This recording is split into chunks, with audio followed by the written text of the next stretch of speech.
like a buttercup. You're a Barbie doll. Show them all what I'm made of. Strut down the hall. Won't stop till I get enough. Okay, so everyone's talking about this whole Elon Musk, Laura Loomer free speech thing, right? Yeah, it's definitely gotten a lot of attention. It's a lot to unpack. Absolutely. There's a lot going on there. But you're in the right place if you really want to get to the bottom of it. That's right. We're going to break it all down. We're going to do a deep dive today. And our source material is this report from Midas Touch News.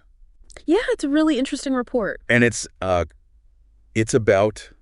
this very public spat between, well, Elon Musk, of course, who, owns X, formerly Twitter. Right. And is a self-proclaimed free speech absolutist. All right, that's his whole thing, yeah. And then you've got Laura Loomer, who's known for, well, her very provocative statements. Let's just put it that way. Right. She's definitely not afraid to speak her mind. No, she's not afraid to speak her mind. Which I guess is the point, right? Right. When you talk about free speech, it's interesting to see how that actually plays out in practice. Exactly. And that's what's so fascinating about this whole thing. It's like a real-world test of these ideas. Absolutely. So let's get into it. This Midas Touch report lays out a pretty clear timeline of what went down, right? It does, yeah. Okay. It all started with this disagreement about H-1B visas. Okay, remind me what those are again. Those are the work visas for skilled foreign workers. Oh, right. So Loomer and Musk got into this whole back and forth on X about it. Okay, but people argue on Twitter, or X, whatever we're calling it these days, all the time. Oh, yeah, that's the whole point. So what made this particular argument blow up? Well, it's what Musk did next that really took things to a whole other level. Okay, what did he do? He didn't just take away Loomer's blue check mark, which also, by the way, cancels her paid subscription to the platform. Oh, wow. He actually fully suspended her account. Whoa, hold on. Yeah. That's a pretty big deal, right? I mean, especially coming from the guy who bought Twitter in the name of free speech. It seems pretty ironic, right? It does. It really does. Yeah. Here he is, silencing someone for disagreeing with him. Seems like it. But it is interesting to think about what this means for a platform like X, how they handle situations like this. Right, because this isn't just about a personal grudge or something. No, not at all. This is about the bigger picture of, demonetization and censorship and all that. Exactly. It brings up some really important questions about who gets to have a voice, who gets to make money, and who gets to decide what's acceptable speech on these platforms. Okay, so break that down for us. What exactly does it mean to be demonetized on X? Well, think of it this way. X, like any social media platform, has a whole system set up for creators and influencers to earn money based on their content. Right? Yeah, like sponsorships and stuff. Exactly. Mm-hmm. So when someone like Loomer gets their blue check removed and loses that paid subscription, it basically cuts off their ability to make money on the platform. So even if it's not a total ban, it's it makes it a lot harder to function the way it used to. Exactly. It shrinks their reach, limits their engagement. And directly impacts their income. Yep. Especially for someone like Loomer who built her whole brand on X. Yeah, that's got to be a huge blow. Absolutely. Speaking of Loomer, she didn't just stay quiet about this, right? Oh, no. She went straight to Midas Touch with her side of the story. What did she say? She gave them this quote. "I'm being silenced for supporting Trump policies. If you can please let people know that I have been suspended and that my verification has been taken away and I have been banned from having subscribers, I'd appreciate it." Wow. So yeah, she's definitely not mincing words. No, not at all. She's framing this as a deliberate attack on her political beliefs. Which, feeds into that whole narrative about conservative voices being silenced on social media. Right, and it forces us to ask, is this legitimate content moderation? Or is it something more? Exactly. Is it politically motivated censorship, like she's claiming? And what about Musk? How did he respond to all this? Well, he's not exactly known for holding back on X. That's for sure. So he went on there and downplayed the whole situation. What did he say? He basically said he was just trying to prevent people from profiting from attacks. Profiting from attacks? Yeah, that was his wording. He even went so far as to quote tweet someone who was criticizing Loomer. Oh, so like a subtle endorsement. Seemed like it.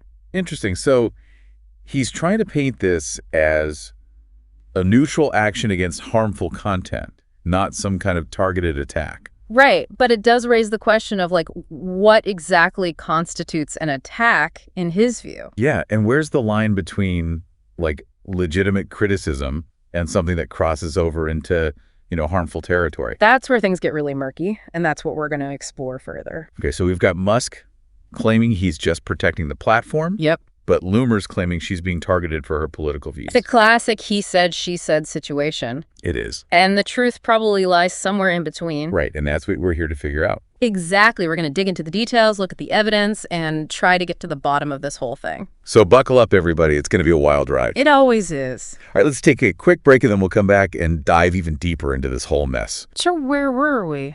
Well, we were talking about this whole idea of you've got a platform like X that's supposed to be all about free speech. Right. And then you've got the owner, Elon Musk, personally stepping in and suspending someone like Laura Loomer.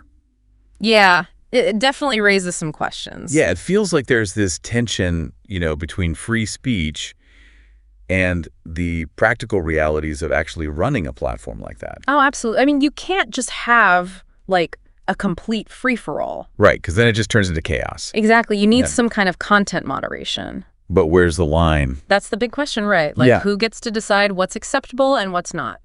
And how do you make sure those decisions are fair? Right, because you don't want people to be afraid to speak their minds. But at the same time, you don't want to create a platform where people are constantly being harassed or abused. It's a tough balance. It really is. So in Loomer's case, do we know if she actually violated X's terms of service? That's a good question. And honestly, the Midas report doesn't really give us a clear answer on that. They just say she was suspended. Okay. So it's possible she broke some specific rule and Musk was just enforcing the existing policies. Right. But it's also possible that this was a more arbitrary decision on his part. You mean based on his personal feelings about her? Maybe. Or maybe he just wanted to make an example of her. To send a message? Yeah, something like that. It's interesting that he focused so much on the financial angle though, The profiting from attacks thing. Yeah. Yeah, that's an interesting tactic. Is that a common thing these days in content moderation? It's becoming more common, yeah. Really? The idea is that if you take away the financial incentive for bad behavior, then people will be less likely to do it. I guess that makes sense. It's kind of like hitting them where it hurts. Right in the wallet. Exactly. But it still feels a little iffy to me. How so? Well, because if someone's livelihood depends on their ability to use the platform. Yeah. And then that access can be revoked based on, these vague or subjective criteria. It just feels like it creates this chilling effect, Oh, absolutely. People are going to be afraid to say anything that might upset the powers that be. That's why transparency is so important. Users need to know what the rules are. Right. They need to understand what constitutes an attack in Musk's view. And what the consequences are. Exactly. Otherwise, it just creates this environment of fear and uncertainty. Okay, but here's the thing that really gets me. What's that?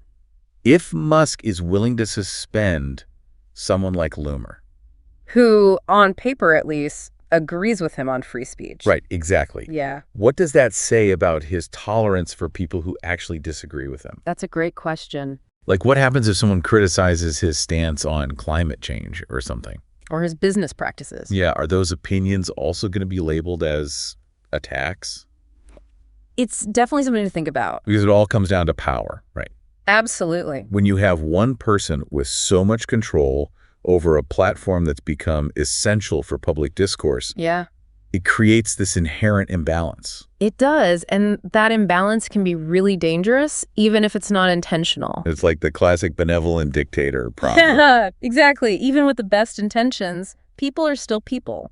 We all have our biases. And our blind spots. And when you combine that with a ton of power... yeah, it can lead to some pretty bad outcomes. So getting back to Loomer, what happens to her now? Well, we don't know how long her suspension is for. Okay. So it's possible she'll get her account back eventually. But even if she does, it feels like the damage is already done. Oh, for sure. I mean, she's been publicly shamed. Her income has been affected. Yeah, it's a big hit. And who knows how this will impact her future on the platform. Right. Even if she's reinstated, the algorithms might bury her content. So she's basically been punished for disagreeing with the boss. It's a pretty chilling thought. It is. It makes you wonder about the future of X, Well, that's what we're going to explore in the next part of our deep dive. Oh, yeah. We've got a lot more to unpack. We're going to look at the potential implications for other users, the broader trends in content moderation, and what we can do to make sure our voices are heard in this crazy digital landscape. It's going to be a fascinating discussion. Stay tuned, folks. It's about to get real. All right, so we've covered a lot of ground here. We have. This whole Musk Loomer thing, the H-1B visas. Content moderation, algorithms, the works. But let's zoom out for a sec. Okay. What does all this mean for the regular person on X? Yeah, that's the question, isn't it? If this could happen to Loomer, could it happen to anyone? Well, I think it's natural to feel a little uneasy after seeing something like this, especially if you're someone who uses X to, connect with people. Share ideas. Build a following. Right. So what are we supposed to do? Well, I think the first step is just being aware of how these platforms work. Okay, so understanding the algorithms. Exactly. And the content moderation policies. Yep. And knowing your rights as a user. But how do we make sure those systems are fair? That's the tough part, right? Yeah. There's no easy answer. But what can we actually do? Well, one thing is to stay informed, like we've been talking about. Okay, knowledge is power. Exactly. The more you understand how these things work, the better equipped you'll be to navigate them. Okay, so stay informed. And then don't be afraid to speak up. You mean if we see something that seems wrong? Yeah, whether it's censorship or misinformation, call it out. But does that really make a difference? It can. It might feel like you're just shouting into the void. Yeah, sometimes it does. But the more people who speak up, the harder it is for these platforms to ignore us. So collective action. Exactly. Okay, what else can we do? Well, you can support organizations that are fighting for digital rights. Okay. You can contact your elected officials, advocate for better policies. Got it.